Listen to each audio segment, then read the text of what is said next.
From Connecticut Public Radio in Hartford, this is Seasoned. I'm Robin Doyon-Aiken. This hour, we're celebrating Pride Month with a drag show at the Port of Call in Mystic.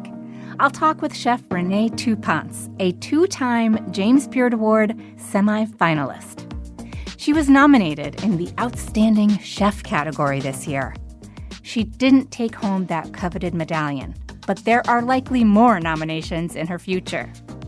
In March, I sat down with Renee and her partner, Jade Ayala, the bar manager and beverage director at both Oyster Club and the Port of Call. The Port of Call was named one of Esquire magazine's best bars in America in 2022, and it was named Restaurant of the Year in New London County by the Connecticut Restaurant Association in 2023. Now, accolades aside, the Port of Call is exciting for another reason. The Sea Queens. That's right. You can cheer on ocean-themed drag performers and have dinner made by one of our state's very best chefs. You'll hear a dispatch from my first drag dinner at the Port of Call. Plus, Renee and Jade share how they're supporting the LGBTQ+ community through their work. Later in the show, vegan Jamaican patties that slap, according to producer Catrice Claudio. And producer Tegan Engel brings you voices from the New Haven Pride Center's community dinner. But first... Hello, hello, hello. Welcome to Sequence! Are we ready for some good-ass drag tonight, y'all? Hi, I'm Dro Lopez-Fierce, and I am a drag entertainer at the Port of Call for Sea Queens, our drag show that is bi-weekly. So you're known as the sweetheart of the House of Fierce, Yes. Is that right? Yeah. And you've expressed profound affection for love, saying, I just love love. Yeah. Tell me how that philosophy works into your work here. Oh my God, that's like the whole show, basically. I always start off with saying hello to the crowd, of course, and just welcoming them to Sea Queens and everything. And one of my rules is just to have a damn good time. I say that each time. Rule number one to a drag show here at Sea Queens is have a damn good time. We're at the Port of Call in Mystic, Connecticut. It's bougie as hell in here. Listen, we look like we're in the Titanic, but it's not sinking, baby. We're calling all And night. it just creates this atmosphere of love each and every time. There's literally not been a bad show since we started. It's always so fulfilling and so loving, not only to us queens, but to everyone here as well. Am I right? You grew up Yeah. in Groton. Yeah. Did you ever think in your wildest dreams that you were going to see this day where you would be a beloved performer in a drag show a stone's throw away from your hometown? Honestly, I always knew I was a star. I will say that. But I Yes. never knew it was going to happen like this. Not in my hometown, at least, because we didn't have anything growing up here. So, So what does it mean to you to be able to do this oh here? my God. It means so much because I grew up around here and I always wanted to create that in this environment, in this area, because there is a lot of queer people here that don't have representation. So now we created this safe space for them, and it means the world. I literally look forward to these Sundays every other week. It's so fulfilling. I always leave the show very fulfilled. So I'm very blessed and grateful. Listen, you guys are in for a treat, not just drag-wise, but restaurant-wise. This is literally one of the best restaurants I've ever been at, so I'm very honored to even be here hosting a drag show. What's your favorite thing on the menu? What are you eating here when Renee is cooking? She will screen this answer because every time I come, I ask for this squid ink empanadas. Oh my gosh. Every single time I ask for them for the queens, for myself. Yeah, that's my favorite item on the menu. I know it's a favorite. Yeah, I agree with it's so you. good. I'm Puerto Rican, so I grew up with empanadas. Yeah. Yeah. I've had the squid ink empanadas at Port of Call many times. We had some on our table on this night too. But I was so starstruck that I hadn't yet taken a bite when Dro's drag sister, Angelina Fierce, offered me some sage advice. So is this your first drag show? Eat right now, okay? Because then you won't be able to do it. You're gonna be screaming, clapping, dancing, everything, okay? So enjoy. Angelina wasn't exaggerating. Once the music kicks in, you can't take your eyes off the performers. Give it up for the beautiful, the stunning, Ziamari LaBeija! The kicks and twerks and splits and those death drops. No doubt about it, these performers are athletes. There's ponytail swinging, glitter throwing, and dollar bills flying through the air. It's raw, it's joyous, and everyone in the room is pumped up, from young folks to people who look like their grandparents. This particular drag dinner wasn't only a dinner celebration for Renee, it was also a fundraiser for the Human Rights Campaign to protect LGBTQ+ rights, something Renee and Jade are passionate about. Jade and Renee were kind enough to sit down and chat with me before things got really loud. Jade, Renee, welcome back to Seasoned. Thank you so much for spending some time with me. Of course. Thank you. Yeah, thank you so much. So there's lots to celebrate. First, congratulations, Renee, on being a James Beard Award semifinalist for the second year in a row. But this time you're recognized in the Outstanding Chef category, which is a very big deal. The category includes chefs from all over the country. So how does it feel? It feels crazy. I mean, I was never expecting anything like this to happen, and to have it be in this category just feels so amazing. I'm so thankful and so proud of the work of my team and all of us together and where we're at right now. And I'm really excited. It's a huge honor. So I would love to talk with you about the drag dinners that are happening here and how special this night is that we're celebrating. The drag dinners hold a very special place in your heart, and tonight you're hosting a sold-out annual HRC birthday fundraiser, and the HRC is the Human Rights Campaign. Could you share a little bit about the organization and why this event has become an important part of celebrating, Renee's birthday every year at the Port of Call? When I asked Renee what she wanted to do for her birthday last year, she wanted to be at a drag show, at Sea Queen specifically. She wanted to do it here. And not only that, but she wanted to have it be a fundraiser. And so Nancy Hankins, who is our general manager here, she and her wife have been working with the Human Rights Campaign prior to that. And so we decided HRC was the organization. We worked with one of their leadership team members, and they brought us through what the donations would be going to, what exactly the HRC represents. LGBTQ marginalized groups is what they tackle, and more specifically, laws that are looking to be passed, and having their army of representatives and people who are in the political world and lawyers who can help defend our human rights. Mm-hmm. So super important right now, yes. Especially as a person who is passionate about drag. Why is it important to you to be supporting the drag community right now? I've low-key been supporting the drag community for a while. Yes. Drag queens for Renee and I have been something that we sort of had one of the things that we enjoy together. And so rock stars. We love them as performers. We love watching them. We love their art. It's just something that we've always enjoyed sharing with each other. And we knew when we opened this space that we really wanted that to be a part of what we do here at Port of Call. Yes, their energy, their creativity, their stories are some of our favorites. And we knew when we were asked to do this, that this space that Renee and I are in now was a place that we wanted to bring that art form, and we wanted to bring representation of the queer community and have a space to have drag shows and have a safe space for people that are not necessarily always finding those safe spaces. Mm-hmm. So the drag events at the Port of Call are a first in Mystic. It's not just that you're bringing it to the state and celebrating this, but it's a first in Mystic, and it's a glorious party. What does it mean to you to have created such a beloved event where people do feel welcomed and supported here in this space? The show that we put on here is a 21 and over event. So you can just imagine the comedy, you can imagine sort of the suggestions, you can just imagine being in a room full of like-minded or maybe people who are coming for the first time and haven't been to a drag show before, sort of melding together.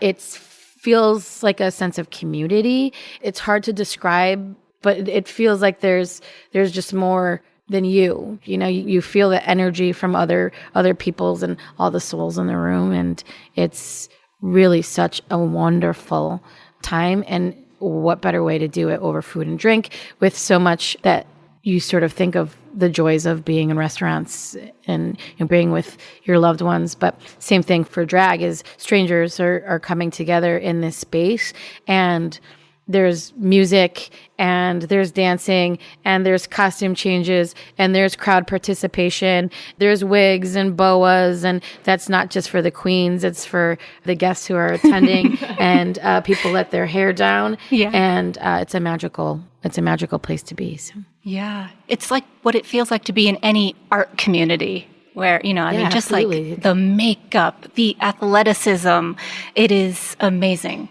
Yeah, and I don't care how many death drops you've seen, they're always amazing. Every time. You're always like, oh my goodness. Aside from the ways that the shows are vehicles of artistic expression, can you talk about the ways that your drag dinners are real vehicles for joy?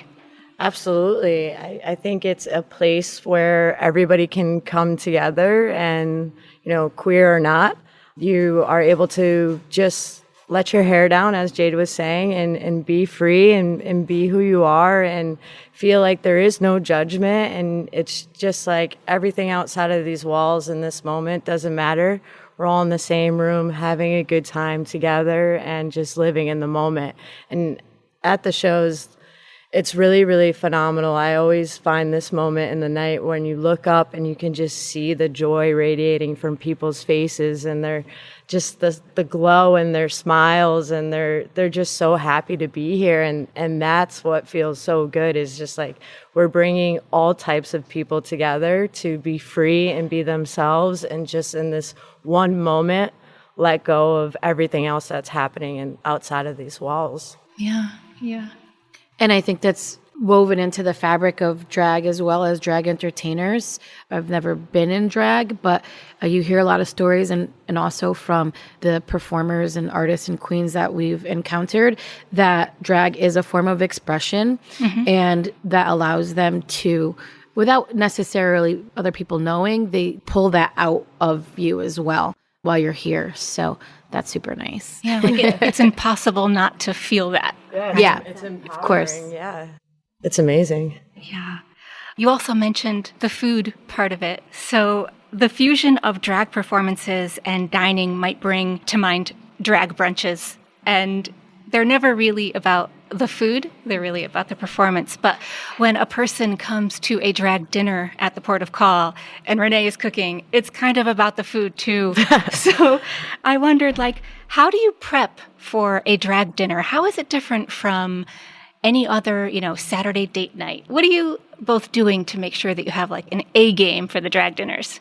We are prepping as hard as we can for those days. It's different because with reservations, you can seat people and see the time. And so you have 56 people flat, all at once, a flat seating. So it's a different mentality for sure going in, just guns a-blazing.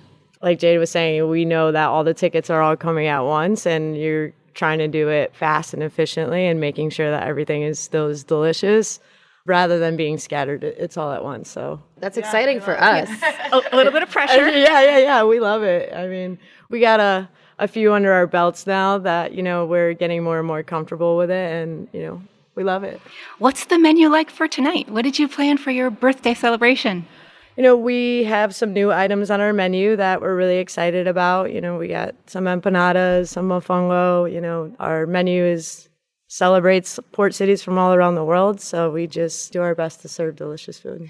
Now, whatever you do make for tonight, you're going to have on the menu the squid ink empanadas, because those are Dro's favorite.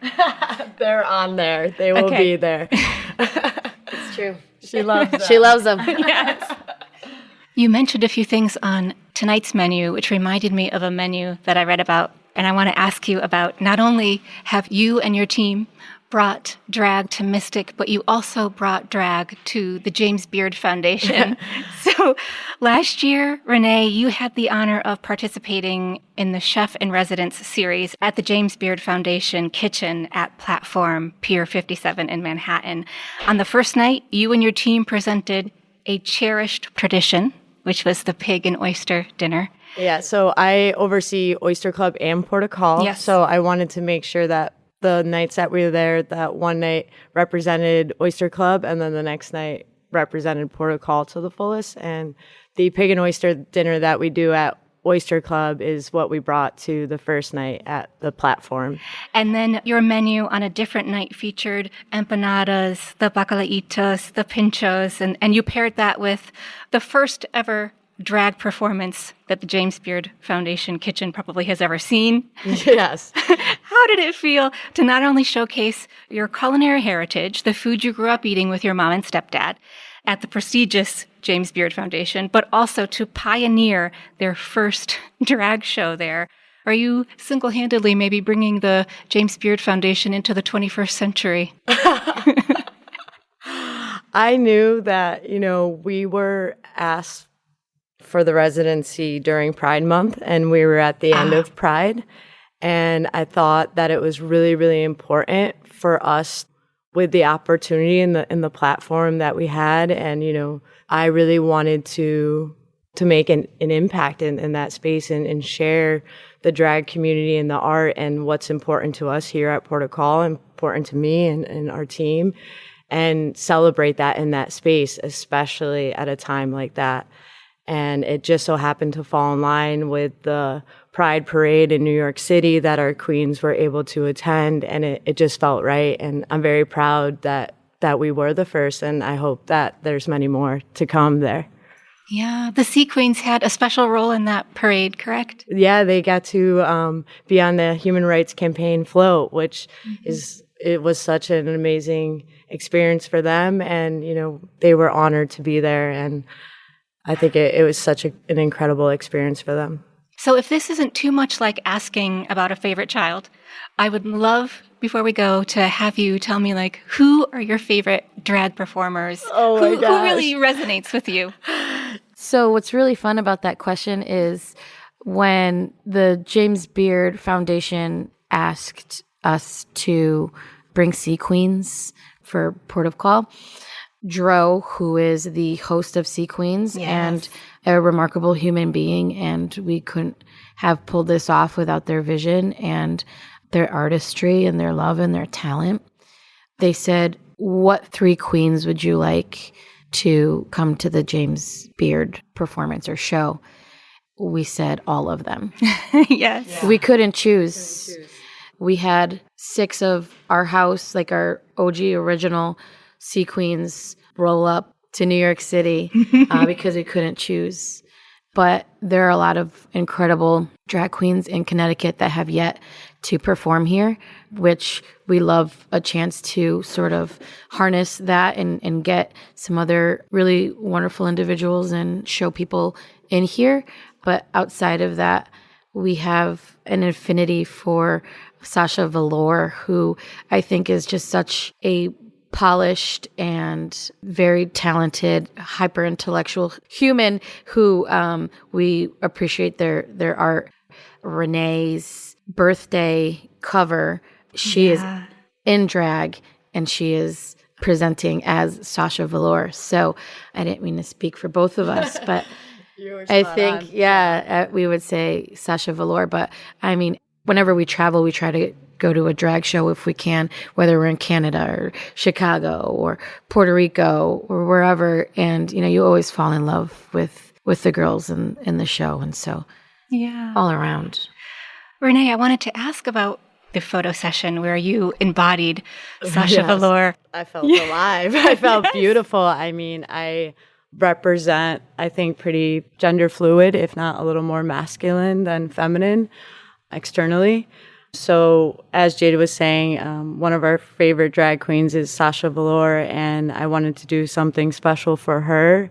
And it ended up, on top of that being something special for myself. Yeah. I reached out to a coworker and she knew a makeup artist. Her name is Casey, and her and Casey invited me over and put me in drag and had several outfits for me and did all the photography. And once I turned around and saw myself like that, I felt so beautiful. You do feel this sense of confidence, and it really does bring all this energy outside of you. And I felt really, really beautiful in a way that I'd never seen myself like that before. And to be able to share that with someone that I love and now be on the cover or the face here at Port of Call, I'm really proud to, as someone who doesn't dress and drag normally, be able to support it and understand it and know that there's so much more behind it, that drag really is an art, and I'm thankful that we get to share that. Me too. Thank you so much, the both of you, for your time. Thank you. I really appreciate you sitting down and talking to me about what's important to you. Thank you so much. Absolutely. It was Thank wonderful. you. Thank you so much. Happy birthday. Thank you. Thank you so much. You know we're cheering for you. I appreciate the support. That was two-time James Beard Award-nominated chef Renee Touponce and Jade Ayala, rock stars at both Oyster Club and the Port of Call in Mystic. Check out photos from the event on our show page, ctpublic.org/seasoned. I'm Robin Doyon-Aiken. It's time for a short break. When we get back, we share a meal with the organizers and some attendees of the New Haven Pride Center's community dinner. It's a rainbow dinner. I think they should call it a rainbow dinner. It gives me a good sense of community, and the food is good. Food is very good. This is Seasoned on Connecticut Public Radio. We'll be right back.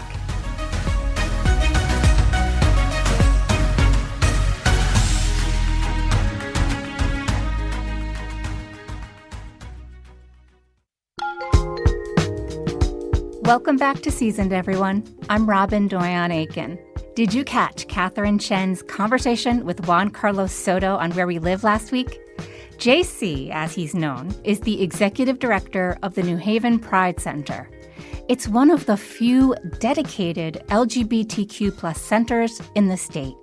The New Haven Pride Center recently moved from a small, musty basement to a new, light-filled space on the corner of Orange and Crown Streets. The move up is more than just symbolic. It now has literal visibility. People can walk by and know they're seen and welcome, thanks to the center's display of Pride and Black Lives Matter flags. The center didn't just expand its physical space. It also expanded its adult and youth in-house services and programs. And there are many, including monthly community dinners. Okay, enjoy. Producer Tegan Engel spoke to the dinner's two co-hosts about how they're feeding the community, both the local New Haven community and the LGBTQ+ folks and allies who come from all over the state to share a meal together, which always includes a birthday cake. My name is Benny Saldana with an IE, never a Y, and I am the support services coordinator here at the New Haven Pride Center. Doing this dinner is the highlight of my month. My name is Diana Henderson. I am a volunteer. I am known as the Free Mom Hugs lady. Some people call me Mama D, and I do the community dinners at the New Haven Pride Center. We'll hear from Benny first.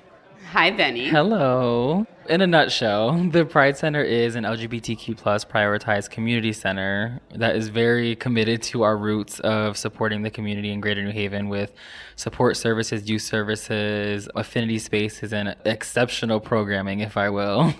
Our focus is really in supporting and encouraging folks to live authentically and to make this place their own. This is everybody's home, their home base. So there has been so much potential coming into the space. My back still hurts from the move. We're here to stay. We're very fearless in our approach to the work that we're doing.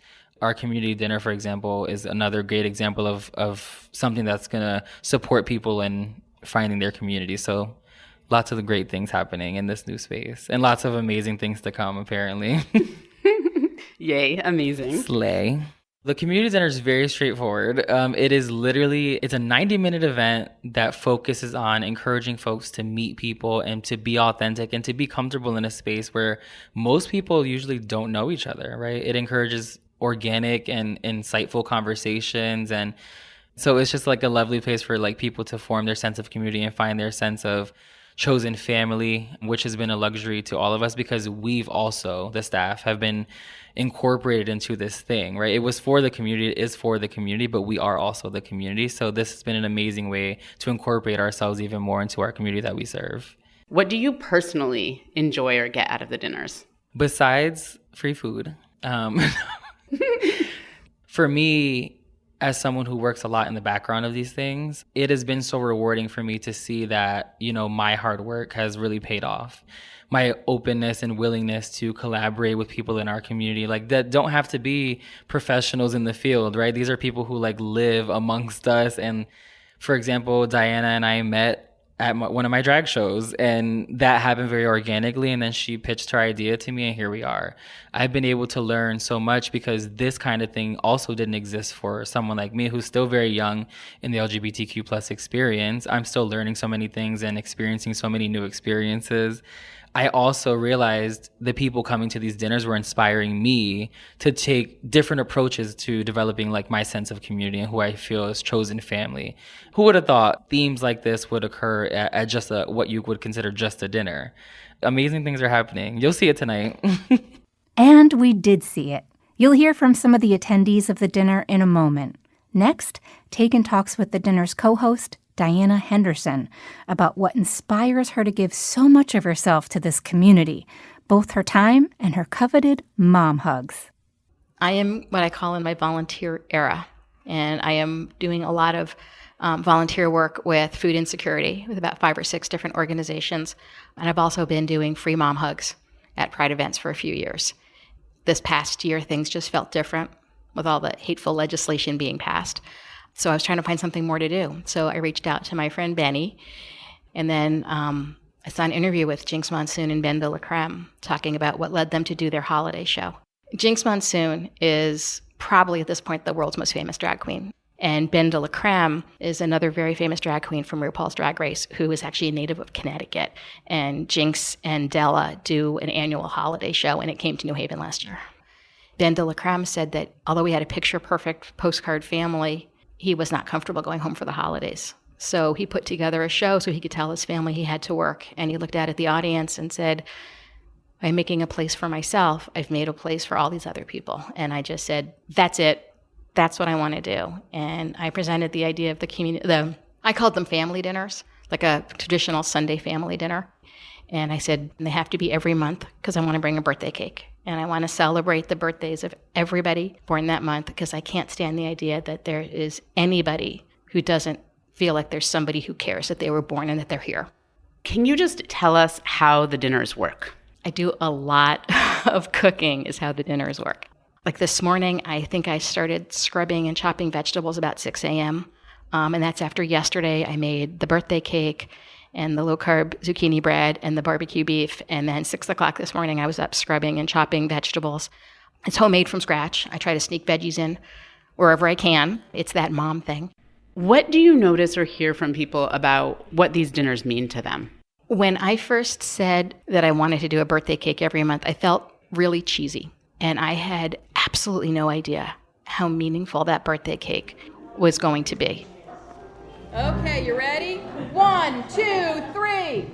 Happy birthday, graduation to you. Happy birthday. There are people who take a piece of cake and they say, I don't know the last time I had a piece of birthday cake. I don't even know how many years it's been since I've been able to make a wish. And a lot of people who are not even members of the queer community, it just really touches their heart because it's a way for people to understand just how awful it is for somebody to lose their family over something like that, and how meaningful it is that there's somebody, whether it's their mom or somebody else's mom, who cares enough to recognize their birthday.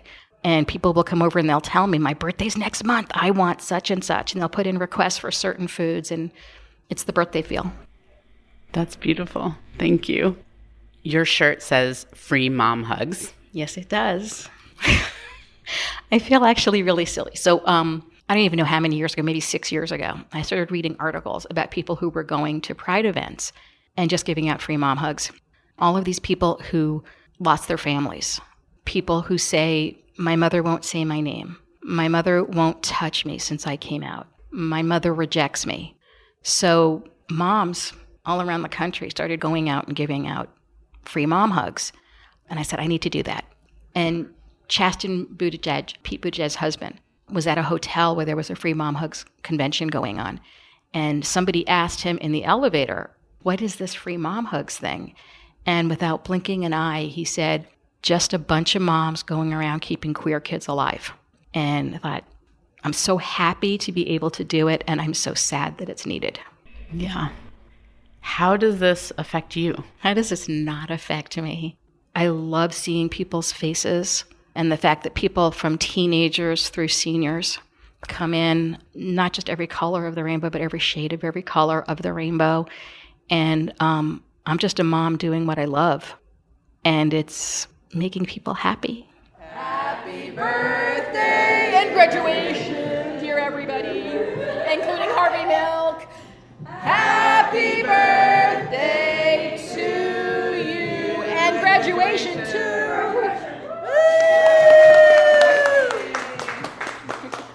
That was yours, right? My name is Alexandria Robison.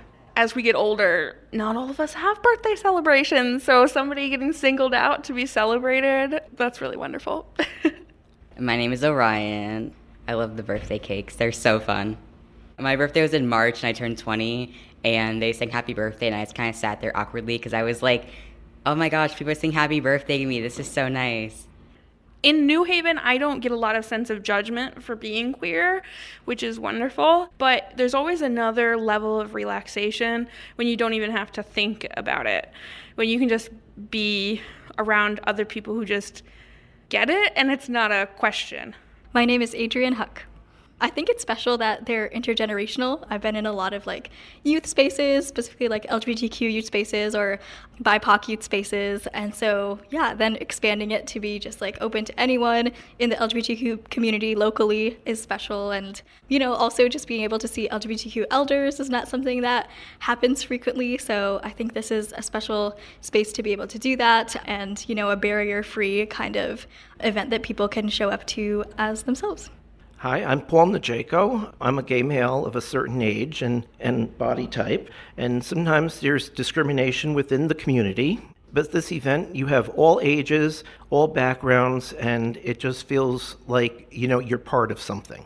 There's that visibility aspect of being able to see LGBTQ elders and adults who are living their lives and have been through these similar struggles or have transitioned later in life or just really have that knowledge that they can share with young people. Or also it's really inspiring to see parents who are LGBTQ or that are there to support their queer kids. My name is Simon Garcia. So I started coming to Pride in 2014 when it was more adult-centric. And I've watched it over 10 years go from more adult-centric to being more ready for families and younger queer kids because they need a place too. There's plenty of queer kids who just need a safe space, and I'm happy that this place can be that. I also come in almost every day and just volunteer and help out with whatever's needed. I like the sense of community, and it's a safe space for me since I have rough things at home. My name is Darnell Ray. I have parents that are very religious and sometimes they don't really quite understand.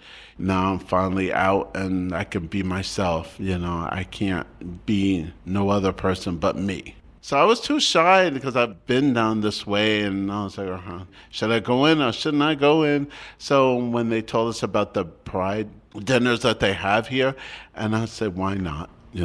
It feels good because I can meet other LGBT queer people like myself, gay, and it seems like it's a very joyous time for us all to sit together and come together to celebrate and, to bring our point of views.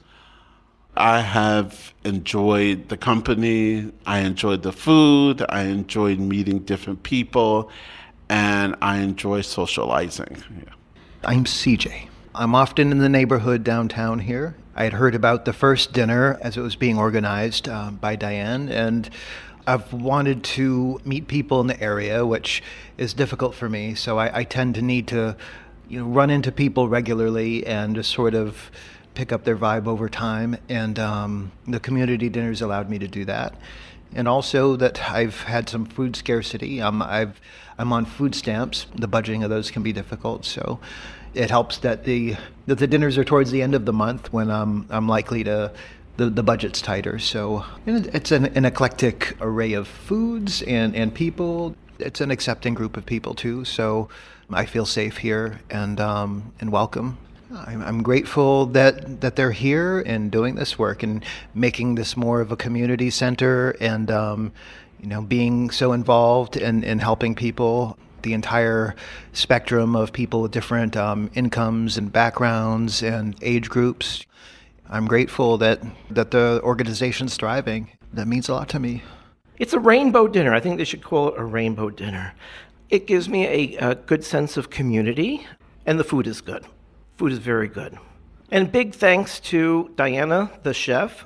She's just a warm, wonderful person. I'm really grateful that the Pride Center is here and really a beacon of light for our community, and to see it grow ever since I got involved in programming since 2018. It's grown not only in budget but in staff and in space and capacity. So I'm happy for them, and I'm happy for what it brings to us. You just heard from the organizers and attendees of the New Haven Pride Center's community dinners. I'll link to the executive director's conversation on Where We Live on our show page, ctpublic.org/seasoned. The dinners are held on the fourth Wednesday of every month. Check their site and socials for details. You can learn all about the center's food, clothing, and hygiene pantries, co-working and after-school spaces, karaoke nights, game nights, and support groups on their website, newhavenpridecenter.org. I'm Robin Doyon-Aiken. After a short break, the owner of Lickle Patty Shop treated producer Catrice Claudio and me to the tastiest biscuits, cocoa bread, and Jamaican patties we've ever had. I hear so many people saying I'm not even vegetarian, but I go to Lickle Patty Shop and get my vegan goodies. Sure do. Because they slap, right? They sure do.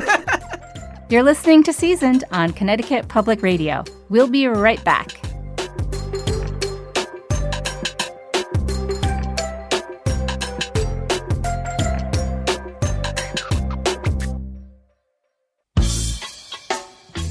Welcome back to Seasoned. I'm Robin Doyon-Aiken. We're ending this hour with a chef whose vegan Jamaican patties and baked treats are becoming local favorites. I am Chantal Tafari. I am the owner of Lickle Patty Shop and Amazing Aki. We make the most amazing vegan Jamaican patties. Producer Catrice Claudio grew up eating traditional beef patties, but Chantal won her over with her Aki lentil and beet versions, which really says something. Thank you for joining us on Season. I'm excited to talk with you about your brain and your business and how those things mesh together. Please start from the beginning. Let's talk about your story of Lickle Patty Shop, the name, the shop, why focus on patties. This all started with Amazing Aki, which was a blog about Aki. I was doing a bunch of different recipes, exploring a variety of things that could be made with Aki. People then asked me whether I did pop-ups, if I had a food truck, which I had none of. But I've always had an entrepreneurial spirit. So I had these big dreams. I was like, I'm going to get a food truck. I'm going to do Aki everything. It's going to be awesome. But I didn't have any money. And so I chose the patties because I felt like a lot of people weren't going to know what Aki was. And for the people that did know what Aki was, it also would have been like, okay, but she's making Aki ice cream. She's making Aki cheesecake. This girl is weird. And so I decided to go with the patties because every culture has something that is similar. Be it an empanada, be it calzones, samosas, dumplings. Everybody has an example of a pastry on the outside and then filling on the inside. And so I started by doing just a local farmer's market, doing the Aki patties from my blog. And at the time, I kind of looked around and I noticed that there were not that many people in the vegan Caribbean food segment in the Hartford area. I had started establishing relationships with different local farmers. And as I got overflow produce from them, that's how some of the newer patties came to be. And so now we're actually at a point where I have 12 patties. We don't have all 12 of them all the time. So I started with Amazing Aki, and then when I got to the point where I was able to open the storefront, I decided to call it Little Patty Shop as a nod to Jamaican, Little, and Little Patty Shop because that told you what we sell versus Amazing Aki where there was going to be a whole lot more explanation needed to be like, okay, well, what do you offer? What is Aki? Why is it amazing? Aki... So Aki is Jamaica's national fruit, and it is half of our national dish, Aki and saltfish. Aki, if improperly harvested or prepared, is poisonous. And at the time of starting my blog, I felt like Aki was just being made out to be like, oh, toxic food that Jamaicans love for breakfast. Jamaicans love this thing and you could die if you eat it. And I was like, okay, but there's like cyanide in stone fruit seeds and almonds, and I recently learned that rhubarb leaves are poisonous, that not even deers eat it. And I'm like, so why is it that there are all these other foods that are poisonous, but this huge emphasis isn't placed on it? Everything about Aki online had this negative tone to it, and so I wanted to do something, say, no, this is amazing. Yeah. And that's how the Amazing Aki had come to be. I love alliteration for the win. We love it over here. I grew up in Connecticut my whole life, and Connecticut is basically a satellite office for Kingston, right? Yes. And so I grew up in my high school eating a Jamaican patty with the yellow crust and the meat filling. Or shout out to Scott's and Golden Crush, you had like the light breading with the chicken filling, or you had the spinach patty. Mm-hmm. And you straight up Willy Wonka the patty game. Yes. And so I needed to understand like more about these flavors that you were creating. Let's describe the patties and what they're like. Where in your mad mind did you decide you could do better than beef? Like, I mean, first of all, I want to say that I don't feel like I created something new. It was just my spin, as Jamaicans would say, turn your hand and make fashion. My spin on something that was always there. So back home, you have two main patty companies. There's Juicy Beef and there's Tasties. I'm a Tasties girl, yes. And of course, you know, beef is popular, chicken is popular, but they also have things like shrimp, lobster, callaloo, or mixed vegetables. And depending on where you go, like if you get outside of those main companies and you have a small shop where somebody's actually making them, they might have something different inside. So the crust might actually be made with whole wheat if you're getting it from like a Rastafarian business. And it'll have things like lentils, or it will have pumpkin, and it will have chickpeas. But again, the most popular one is beef, right? But what played into when I started thinking about making patties was a trip that I would have taken to Devon House when I was in prep school. And I remember getting a curry chicken patty at that point in time, and they were the square shape. And they had like this puff pastry. It was so flaky. And I remember there being like chunks of chicken in this patty and pieces of potato that were identifiable. And I was like, what is this? Because, you know, the patties that till that point that I had grown up with were just similar to what you said you get from Scott's and Golden Crust. And so when I decided, okay, this is going to be a patty business, I would have to do something that was going to set myself apart. And so I started with the Aki patty, and Farmer was like, yo, we have a lot of zucchini. Can you do something with this? And I said, sure. I love curry chickpea. I was like, why not put zucchini in it?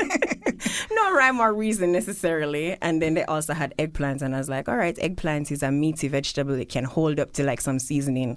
And so I said jerk eggplant. So like the first three patties were Amazing Aki, curry chickpea and zucchini, and the jerk spiced eggplant. And then for the shaping of them, I was like, I'm going to make them different shapes. So I have the three shapes: the traditional crescent shape, which most people are accustomed to, the square shape, which is the Devon House shape, and then we call like the dinosaur one, which has the ruffle on the top. Stegosaurus. Right. It has the ruffle on the top. That one is actually based off of pasties, which if we look into the history of the patty itself, that has something to do with how we got patties in Jamaica in the first place. And I love colorful food. I love playing with my food. And so when I saw that you have now access to like a wide range of dried vegetable powders, like spinach powder, beetroot powder, I was like, I can have a palette that has more than just turmeric and annatto. I can play with beets. I can play with purple corn. Now I got to cut you off because we're going to talk about my top three favorites, right? So the Calypso patty, lovely lentil, and sweet beets. Yes. Are my top three favorite. And they all have distinctive color. Lovely lentil is like a regular standard patty, but the filling doesn't make you miss the beefiness that probably the lentils have replaced, right? Correct. And then the Calypso patty, I can't even recall. Is it like corn and... There is turnips, kale, corn, garlic, tomato. There's just so much going on in that patty. And it's beautiful. It's a purple color. Purplish. Oh, it's so amazing. And so when you talk about these fillings and the creativity behind your patties, are there any local fillings that you have seasonally created because of farmer overflow? Yes, so the most recent one we did that with was the kohlrabi one. It's a weird looking vegetable. It looks like an alien. It looks like an alien egg. They call it wild cabbage. And it's really delicious, but it's also one of those things that, again, I don't know how to eat that. Exactly that. It's not something you grew up with. It's not as simple or, not intimidating like a carrot. You know what I mean? Yeah. And so they're like, we have a lot of this. It's not moving. And I took it, and honestly, like, my process really is when I'm working with a new vegetable, I eat it raw first. I sprinkle a little bit of salt on it, taste it that way. Sometimes I sprinkle a little bit of sugar on it, taste it that way, depending on what I'm thinking of making. And then I'll just roast it and then see what it tastes like roasted. And then that will give me clues as to, okay, this will work really nice with X, Y, or Z. And with the kohlrabi patty, when I roasted it, I was like, wow, this is fire. And then I'm like, okay, what do I need texturally? And then so I was like, okay, texturally, I'll bring in some okra, because I don't use fillers in my patties. We talk about making a beef patty or whatever. Breadcrumbs and flour are like really good carriers of flavor. And so you actually don't need that much beef to be in the patty. You put in the breadcrumbs, you put in the flour, it carries the flavor throughout the whole thing. And makes almost gravy-like. Exactly. And so, you have like a thick gravy almost paste that, you just paste that in. But for me, I don't have that to hide behind. So I'm like, all right, it has to be more vegetables to also create that texture that people associate with the inside of the patty, but then also to just make it taste good and have a pleasant mouthfeel. So I did the okra, and then, of course, onion, garlic, just basic seasoning always has to be in everything for me. Remember your alliums, kids.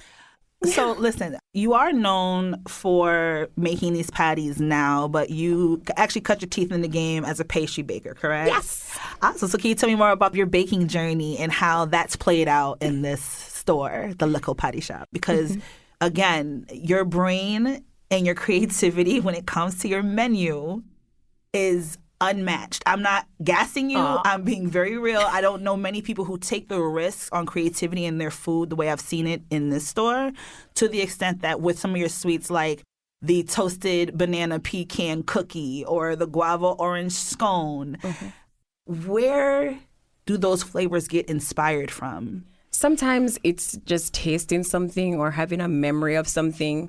And then sometimes as simple as just seeing two ingredients together and wondering, oh, what would those two things taste like? And as creative as I am with desserts, I'm actually restraining myself. No, don't do and that. I know I shouldn't. But it's that dance of, okay, things that you have to do for business and then things that you want to do as a creative person. But for example, I went to the market one time in Jamaica, bought passion fruit, and we had thyme. And I was like, I wonder how those two would taste together. And so I'm like, okay, passion fruit and thyme sorbet. It tasted really good. I like that. I'm just going to put this out there because it's almost taking for granted how culture informs the flavor profiles that you're providing. Like, guava is not something that we just pick up off the shelf and decide to enjoy as Americans, right? My only introduction to guava was with cream cheese. And so that's how I knew guava to be delicious. For you to do things like take soursop and make juice out of it. Did you experience those things in play in your youth somewhere, or were you just a mad chemist? And so it's a little bit of both. It's cultural, but then it's also the journey that I've taken. So, I mean, that's also the Caribbean, right? It's a melting pot. For me, I grew up eating guava. And then when we had a lot, my mom would make guava cheese, which is the same guava paste that you're talking about having. And so coming here to the States now, I'm like, okay, this is something that I had growing up, but then what flavors would complement it? I was like, orange really works well in a scone. People here would be accustomed to a cranberry and orange scone. Yes. But what if we did a guava and orange scone? So we're presenting something that's familiar, but then we're just adding in just something that's like a little adventure. A little different. Exactly. Just a little adventure. And like with the soursop, for example, we make soursop drink in the Caribbean. And usually it will be like with some ginger and lime or just a soursop by itself. But then, of course, in my travels, I have experienced Middle Eastern food where rose is a flavor, and I'm like, oh, that's so pretty. And then, I'm like, this would go really good with soursop because it would play up some of those floral notes. And so for me, it's about tapping into my roots, but also not being afraid of where the road has taken me. All right, so no pressure. This is about to be an exclusive seasoned reveal. Can you give us a preview of any summer flavors you might be dreaming up right now? Oh, my God. No pressure, all the pressure. So I'm really loving lavender. I actually just released a lavender lemonade, but we also want to do like some shortbreads. I've been thinking a lot about, so coconut is a weird one, right, for me, because in some ways it feels like everybody, when they hear Caribbean, they just say, coconut. In fact, I had a boss once say to me, oh, just sprinkle coconut in it and call it Caribbean. Oh, wow. I was like, okay, rude. And so I feel like I tied my own hands, but that's also like a good vehicle for flavor. I am looking forward to a little spin on some coconut. I'm ecstatic. Can't wait to stop by and try it. So clearly we talked about the creativity. You have this culturally informed slate of flavors. Yeah. I think one of the reasons I love this concept so much is because it was intentionally created to be inclusive, to allow everybody who wanted a bite to get a bite. Exactly. And you wanted to make sure as many vegetarian and vegan communities could also engage something that you created. I look at vegetarian and vegan cooking as an art of deception. I believe there is a very real lack of regard for our connection to meat products, and the disregard is always delicious, which is even more difficult to get used to as somebody who's not a vegan or vegetarian, constantly going to a vegan shop getting my favorite patties, right? And I think that's a very common element when it comes to your shop specifically, because most vegan establishments, it's very like, we're hardcore in the vegan lane, this is what we're serving, who we're serving, and I hear so many people saying, I'm not even vegetarian, but I go to Liquor Patty Shop and get my vegan goodies. Sure do. Because they slap, right? They sure do. And you have not only just the patties, not just the desserts. You offer cocoa bread, which is also a very common staple. And you create different additions like garlic and everything, seasoning. And what do you make of the shop's popularity amongst both the carnivores and the omnivores and the vegans? People like food that tastes good. Hello. Say it again. People like food that tastes good. It really is that simple. I'm not personally vegan. When I make something, people say, oh, this tastes good for being vegan. Or it tastes like it's healthy. Or it tastes like, it's healthy. No, but I want you to eat something and go, wow, that tastes good. And then usually we get the, wow, that tastes good. That's vegan. I remember, I'll tell you a story. I was at the gym, right? And this man came up to me. He's like, I really don't want to interrupt your workout, but he's like, are you the vegan patty lady? I said, yes. He said, I came to your shop the other day, I bought a patty and then I bought this chocolate chip cookie. And I was like, I was going to save the cookie, but I started eating the cookie and then I looked down and I was like, how dare she make something that tastes so good? And she's like, and this is vegan? What? He's like, yeah, anyway, that's all I wanted to say. Enjoy your workout. And I fell out. That's so relatable. Whoever you are, young sir, we feel you. We're in solidarity with you and in community. And that's what it's about. Like, I want you to enjoy it and not go, that tasted good for something vegan. No, child. I want it to taste good. Like, wow, this is the best chocolate chip cookie I've ever had. All I know is you have like the tastiest brain ever. And I'm so excited you spent time with us to talk about it. Thank you so much, Chantel. It's been fantastic, and it's been an absolute pleasure speaking with you today. It's been lovely being here. That was Catrice Claudio with Chantel Tafari, the owner and chef of Lickle Patty Shop in Windsor. We'll have links to the shop and socials on our show page, ctpublic.org/seasoned. I'm Robin Doyon-Aiken. Seasoned is produced by me and Catrice, and Meg Dalton, Stephanie Stender, Tegan Engel, Meg Fitzgerald. Thanks for listening, everybody. See you next on the 4th of July. Stephen Reichland teaches us how to grill roast beer can chicken, which looks ridiculous but tastes delicious. See you then.